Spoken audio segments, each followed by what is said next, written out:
लाचलुचपत प्रतिबंधक विभागाने स्थानिक गुन्हे अन्वेषण विभागाच्या पोलीस निरीक्षकांसह 2 पोलिसांना रंगे हात अटक केली। धुळे जिल्हा स्थानिक गुन्हे अन्वेषण विभाग पुन्हा एकदा जिल्ह्यात चर्चेत। दोंडाईच्या येथील हद्दपारीच्या एका प्रकरणात कारवाई न करण्यासाठी 2 लाखाची मागणी केली असता 1.5 लाखांची लाच घेताना अटक।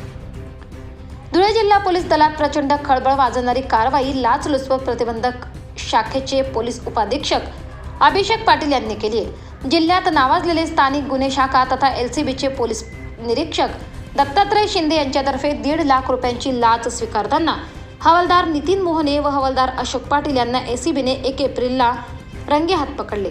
याबाबत मिळालेल्या माहितीनुसार दोंडाईच्या येथील तक्रारदार असून त्यांच्या विरोधात दोंडाईच्या पोलीस ठाण्यात गुन्हे दाखल आहेत। त्याबाबत LCBचे हवालदार नितीन मोहने व अशोक पाटील यांनी त्यांची भेट घेतली। तुमच्यावर हद्दपाराचा प्रस्ताव प्रलंबित आहे। जर हद्दपार व्हायचे नसेल तर LCB PI दत्तात्रय शिंदे यांना 2 लाख रुपये द्यावे लागतील अशी मागणी त्यांनी केली। याबाबत तक्रारदाराने धुळे येथील लाचलुचपत प्रतिबंधक शाखेशी संपर्क साधून माहिती दिली। तक्रारीची पडताळणी केल्यावर पोलीस निरीक्षक दत्तात्रय शिंदे यांनी पंचांसमोर 2 लाख रुपयांची मागणी करून सदर रक्कम हवालदार नितीन मोहने व अशोक पाटील यांच्याकडे देण्यास सांगितले। तडजोडी अंती 1.5 लाख रुपये देण्याचे ठरले।